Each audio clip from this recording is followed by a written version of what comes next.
श्री स्वामी समर्थ। स्वागत आहे तुमचं माझ्या YouTube चॅनल मध्ये। आजचा दिवस तुम्हाला खूप छान सुख समाधानाचा आणि आनंदाचा जाऊ देत ही स्वामींच्या चरणी प्रार्थना करते आणि आज या नवीन व्हिडिओला सुरुवात करते। तर बघा मित्रमैत्रिणींनो, लवकरच रक्षाबंधन जे आहे ते येत आहे आणि रक्षाबंधन म्हटलं की भाऊ बहिणीच्या प्रेमाचा अतूट धागा आणि त्या धाग्यात गुंफलेली आपुलकी, माया, प्रेम, आशीर्वाद आणि परंपरा। रक्षाबंधन हा केवळ एक उत्सव नाही तर हृदयातून जोडणारा एक भावनिक क्षण आहे, जिथे बहीण भावाच्या मनगटावरती राखी बांधून त्याच्या दीर्घ आयुष्याची कामना करते आणि भाऊ आयुष्यभर तिचं रक्षण करण्याचं वचन देतो। परंतु या वर्षीच्या रक्षाबंधनामध्ये रक्षाबंधनात आहे काहीतरी वेगळं आणि काहीतरी खास, कारण यावेळी सणावर आहे भद्रकाळ। रक्षाबंधनामध्ये भद्रकाळाची छाया जी आहे तर ती आहे, शास्त्र सांगतात भद्रकाळामध्ये राखी बांधणं टाळावं, कारण की या काळात केलेलं शुभ कार्य अमंगल ठरतं आणि त्याचं पुराणात देखील एक रहस्यमय कारण दडलं आहे। आज आपण आजच्या व्हिडिओमध्ये तेच जाणून घेणार आहोत की 2025 मध्ये रक्षाबंधन नेमकं कधी आहे, भद्रकाळाची अचूक वेळ काय असणार आहे, राखी बांधण्याचा सर्वात शुभ मुहूर्त कोणता असणार आहे आणि असे काही गुप्त उपाय जे केल्याने आपल्या भावाला आयुष्यभर सुख, समृद्धी आणि यश मिळेल। तर मग वाट कसली बघतात, चला सुरुवात करूया या पवित्र आणि अद्भुत प्रवासाची। रक्षाबंधन हा सण दरवर्षी श्रावण महिन्याच्या पौर्णिमेला साजरा केला जात असतो। शास्त्रात असं देखील वर्णन आहे की रक्षाबंधनाचा सण भद्र काळात कधीही साजरा करू नये। त्याचबरोबर भद्र काळात राखी बांधणं अतिशय अत्यंत शुभ मानलं जातं। भद्र काळात राखी बांधणं अतिशय अत्यंत अशुभ मानलं जातं। शास्त्रात असं देखील सांगितलं गेलं आहे की भद्रेला टाळूनच रक्षाबंधन साजरं करावं। यासोबतच रक्षाबंधनाचा सण कोणत्या दिवशी साजरा करावा यावर खूपच गोंधळ उडालेला आहे। यावेळी काही लोकांचं मत असं आहे बघा की रक्षाबंधन 9 ऑगस्टला साजरं केलं जावं, तर काहींचं मत असं आहे की 10 ऑगस्ट रोजी रक्षाबंधनचा सण जो आहे तर तो साजरा करावा।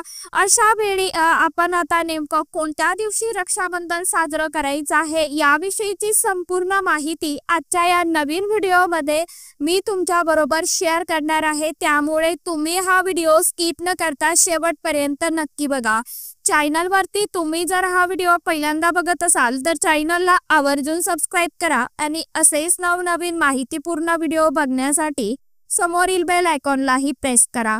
त्यामुळे काय होईल, जेव्हा कधी मी नवीन व्हिडिओ अपलोड करेल तर सर्वात अगोदर त्याचं नोटिफिकेशन तुम्हाला मिळेल आणि तुम्ही एकही व्हिडिओ मिस करणार नाही। आता रक्षाबंधनाचा सण कोणत्या दिवशी साजरा केला जाईल आणि त्याची खरी तारीख कोणती आहे, 9 ऑगस्ट की 10 ऑगस्ट, त्याचप्रमाणे आज मी तुम्हाला भद्रकाळाची वेळ देखील सांगणार आहे।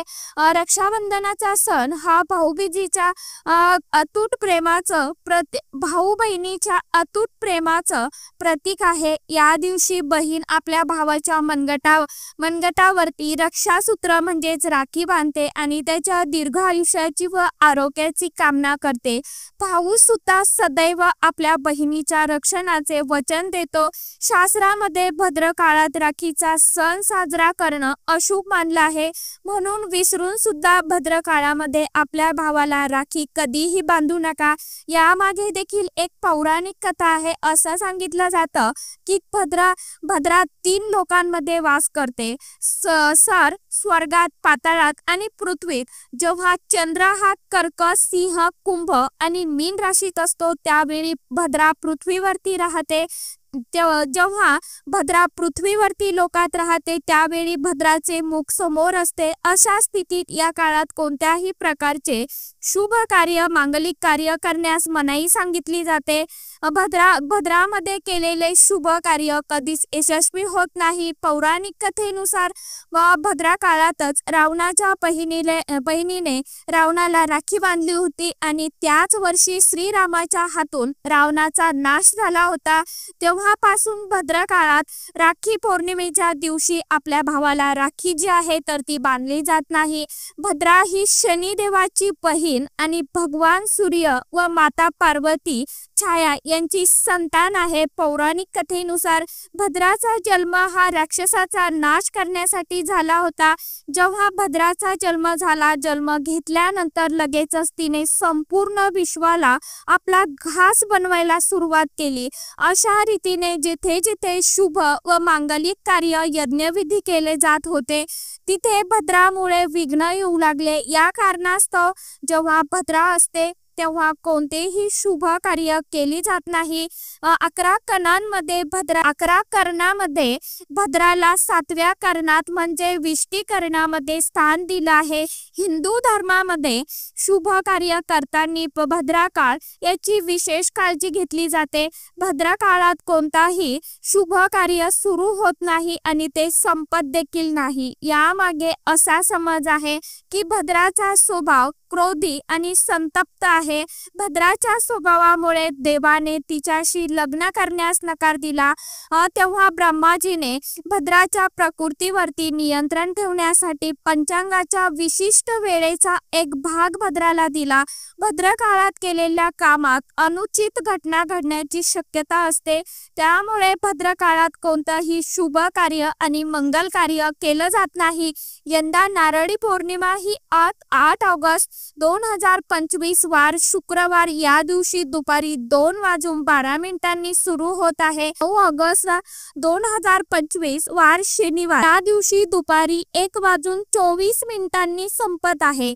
तर उदय तिथीनुसार 9 ऑगस्ट 2025 वार शनिवार या दिवशी आपल्याला रक्षाबंधन जे आहे तर ते साजरं करायचं आहे. 9 तारखेला ब्रह्ममुहूर्त हा पहाटे 4:02 पासून ते पहाटे 5:04 पर्यंत असणार आहे. अभिजित मुहूर्त 9 तारखेला दुपारी 12:17 पासून ते दुपारी 12:53 पर्यंत असणार आहे.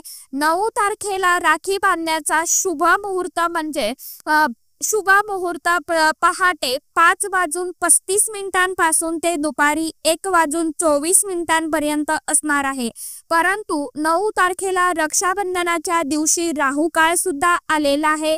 राहू काळ हा 9 तारखेला सकाळी 9 वाजता सुरू होत आहे आणि सकाळी 10:30 म्हणजे 10:30 संपून जात आहे. त्यामुळे हा 1.5 तास सोडून तुम्ही 9 तारखेला सकाळी 5:30 वाजल्यापासून ते दुपारी 1:24 पर्यंत कधीही आपल्या भावाला राखी जी आहे तर ती बांधू शकता.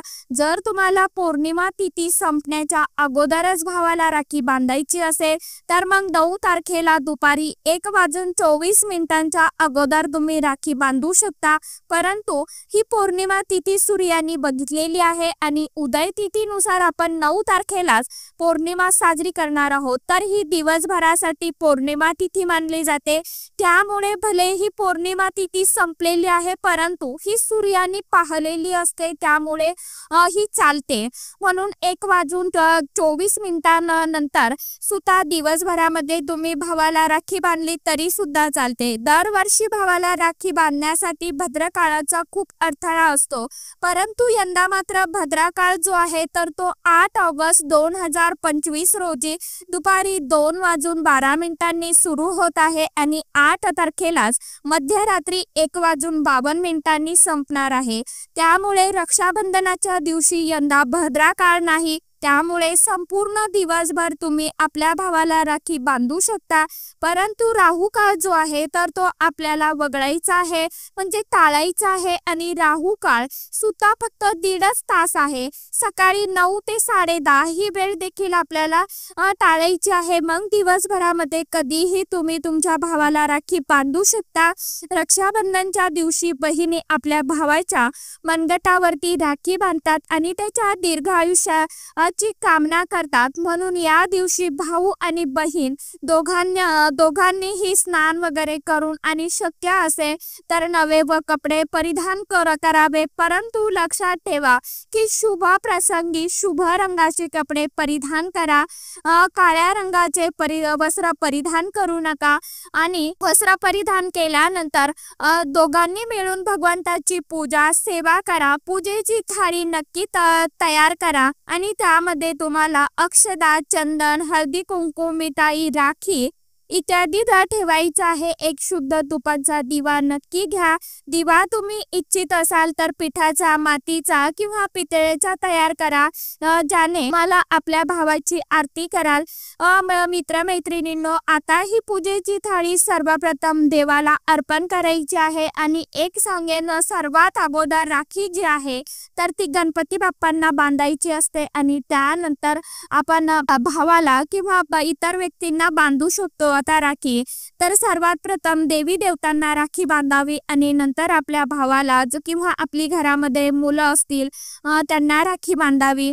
तर पूजेची थाळी सर्वप्रथम देवाला अर्पण करा आणि देवाच्या मनगटावरती पहिली राखी बांधा, मंदिरामध्ये राखी अर्पण करा। त्यानंतर आपल्या भावाला पूर्व किंवा उत्तर दिशेला तोंड करून बसवा। बहिणीचं तोंड पश्चिमेकडे असावं। रक्षाबंधनाला सर्वप्रथम घराच्या मंदिरामध्ये पूजा करून झाल्यानंतर भगवान श्री गणेशाला राखी नक्की बांधा आणि मग शेवटी भावाच्या मनगटावरती राखी बांधा। थाळी सजवा। मग भावाला सर्वप्रथम टिळक करा, त्याला कुंकवाचा टिका लावा, अक्षदा लावा, त्यावरती थोडंसं फूल शिंपडा, तांदूळ लावा आणि नंतर फूल वगैरे नसतील तर मग तांदूळ शिंपडा आणि शेवटी भावाचं औक्षण करा, म्हणजे ओवाळा। आपल्या भावाच्या उजव्या हाताच्या मनगटावरती राखी बांधा आणि त्यानंतर भावाला गोड वस्तू खायला द्या, भावासाठी मंगल कामना करा। मित्रमैत्रिणींनो, राखी बांधल्यानंतर भावाने सुद्धा आपल्या बहिणीच्या रक्षणाचे वचन द्यावे। बहीण, मी तुझे सदैव रक्षण करेल, तुला त्रास देणार नाही, तुला ओरडणार नाही, तुझी प्रत्येक इच्छा हट्ट पूर्ण करेल, तुझी प्रत्येक इच्छा मी पुरवेल। आई वडील नसतील तर आई वडिलांची कमतरता पूर्ण करेल, वडील बनून प्रत्येक इच्छा पूर्ण करेल, आई बनून तुझं संगोपन करेल। जितका माझ्याकडून होईल त्यापेक्षा जास्त करेल आणि बहिणींना भेट वस्तू वगैरे नक्की द्याव्यात। भावाच्या मनगटावरती नेहमी लाल रंगाची राखी बांधणं अतिशय शुभ आणि मंगलकारी मानलं जातं। तसेच रक्षाबंधनच्या पवित्र प्रसंगी बहिणीला पांढरे कपडेही भेट म्हणून देऊ नये, चप्पल जोडीही देऊ नये। भेट वस्तूमध्ये दक्षिणा किंवा सुंदर भेट नक्की द्यावी। एक प्रिय बहीण आपल्या भावाला भाऊ मानते, त्याला भाऊपणाचं स्थान देते, परंतु भाऊ आपल्या बहिणीसाठी इतकं तरी करू शकतोच ना, यात एक वेगळा आनंद आणि समाधान मिळते। धर्मशास्त्रानुसार असं मानलं जातं की बहिणीने राखी बांधण्यासाठी भावाच्या घरी स्वतः जावं। पुराणानुसार जी बहीण स्वतः जात नाही आणि भाऊ बहिणीच्या घरी येतो त्या बहिणीला दोष लागतो, म्हणूनच अशी प्रथा आहे की रक्षाबंधनला बहिणीने भावाच्या घरी जावं। भाऊ कुठेही असो बहिणीने जावं। जर भाऊ तुमच्या जवळ नसेल, परदेशात राहत असेल किंवा काही कारणाने तुमच्या भावाकडे तुम्ही जाऊ शकत नसाल तर तुम्ही भावाच्या नावाने रक्षाबंधनाची थाळी, राखी, मिठाई, अक्षदा, चंदनाचा टिळक भगवान श्री गणेशाला आपला भाऊ समजून त्याच्या मनगटावरती बांधा।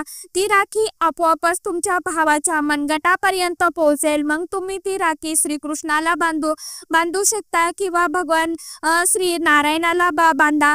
ज्या देवतेचे तुम्ही भक्त आहात, जसं की स्वामी महाराजांना, साईबाबांना, गजानन महाराजांना, तुमची ज्या देवावरती श्रद्धा असेल त्या देवाला तुम्हाला अगोदर राखी बांधायची आहे आणि त्यानंतर मग राखी स्वतःच तुमच्या वाहत्यापर्यंत पोहोचेल आणि मनापासून बांधलेली राखी आणि श्रद्धेने बांधलेली राखी स्वतः ईश्वर तुल्य बनते।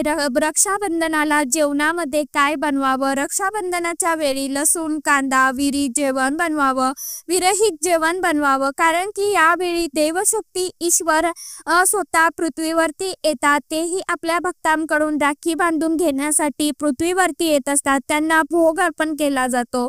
या दिवशी भावामध्ये साक्षात देवी देवांचा वास असतो। भगवान हा भावामध्ये निवास करतात, म्हणून कांदा, लसण, मांस, बिडी, सिगारेट इत्यादी या दिवशी सेवन करू नये, बनवू नये। रक्षाबंधनच्या दिवशी तुम्ही जेवणामध्ये खीर, पुरी, गोड हलवा, शेवया नक्की बनवा। घरात काहीतरी गोड नक्की असावं, कारण की साक्षात भावामध्ये भगवान या दिवशी वास करतात आणि बहिणीला भरपूर आशीर्वाद मिळतो। त्यामुळे गोड पदार्थ तर नक्कीच बनवायला हवा। आपण हिंदू आहोत, त्यामुळे धर्मशास्त्राचे पालन तर करावेच लागते। रक्षाबंधनावर एक असा उपाय आहे की जर बहिणीने हा उपाय केला तर तिलाही जगातील कोणतीही शक्ती श्रीमंत होण्यापासून थांबू शकत नाही। हा उपाय आपल्याला घरीही केला जातो। भावाला उच्च पद मिळते, सरकारी नोकरी मिळते, व्यापार बंद असेल तर तोरात चालू लागतो, भावाला कधीही कोणाचीही नजर लागत नाही, अपघात त्याचा मृत्यू होत नाही। हा उपाय केल्यावर भावा बहिणीचे प्रेम वाढत जाते। सर्वप्रथम भावाला राखी बांधल्यानंतर आपल्या हातात काही रुपये घ्या, मूठ बांधा, नंतर भावाच्या अंगावरून 7 वेळा उतरवा आणि तुमच्या मुठीतील ते पैसे घेऊन त्यातून राखी खरेदी करा। ती राखी पिंपळाच्या झाडाला किंवा कुठल्याही धार्मिक वृक्षाला बांधा। त्या वृक्षाला तिळक करा, गोड भोग अर्पण करा किंवा त्या वृक्षाला राखी बांधल्यामुळे तुमच्या भावाचे रक्षण होईल, त्याला विजय मिळेल। असं केल्याने बहीण आणि भाऊ दोघांचेही भलं होईल। भावाला जर नजर दोष, कालसर्प दोष, पितृदोष, राहू दोष, शनी दोष, भयंकर गरिबीचा दोष कधीही लागणार नाही आणि हा उपाय तंत्रशास्त्राच्या अध्याय क्रमांक 83 मध्ये स्पष्ट लिहिलेला आहे। जर रक्षाबंधनाला हा उपाय केला तर साक्षात भावाला श्रीमंत होण्यापासून कोणीही रोखू शकत नाही। दिवसेंदिवस खूप प्रगती होते। बहिणीचे भावाप्रती प्रेम कायम राहते। इतका हा अनुभवी आणि प्रभावी उपाय आहे। इतका पैसा येतो की तुम्ही कधीही याची आशाही केली नसेल। हा उपाय खास करून रक्षाबंधनालाच केला जातो। रक्षाबंधन फक्त वर्षातून एकदाच येत असतं, त्यामुळे मित्रमैत्रिणींनो हा उपाय नक्की करून बघा आणि तुमचं भाग्य उजळून निघेल। कारण आपल्याला ठाऊक नाही की कधी कुणाचं भाग्य बदले, नशीब चमकेल, सांगता येत नाही। सच्च्या मनाने केलेला उपाय स्वतः ईश्वर हे निष्फळ करत नाहीत आणि जर एखादी बहीण भावासाठी हा उपाय करत असेल तर स्वतःहून भगवान ईश्वर हा उपाय कधीही वाया जाऊ देत नाही की यात बहिणीचा आशीर्वाद असतो, तिचं प्रेम असतं, तिची माया ममता असते, भावाप्रती खरी श्रद्धा असते आणि त्यांचं प्रेम असतं। श्रद्धेला पाहून ईश्वरही हा उपाय जो आहे तर तो सफल करत असतो। म्हणून आपण आपल्या भावासाठी हा जो उपाय आहे तर आवर्जून प्रत्येक बहिणीने करायचा आहे। तर सांगितल्याप्रमाणे आजच्या व्हिडिओमध्ये इतकीच माहिती होती। कशी वाटली नक्की सांगा। व्हिडिओ आवडला तर चॅनलला आवर्जून लाईक, शेअर, सबस्क्राईब जरूर करा। परत भेटूया नवीन माहिती सोबत, नवीन व्हिडिओसोबत। तोपर्यंत सर्व माझ्या यूट्यूब परिवाराला श्री स्वामी समर्थ।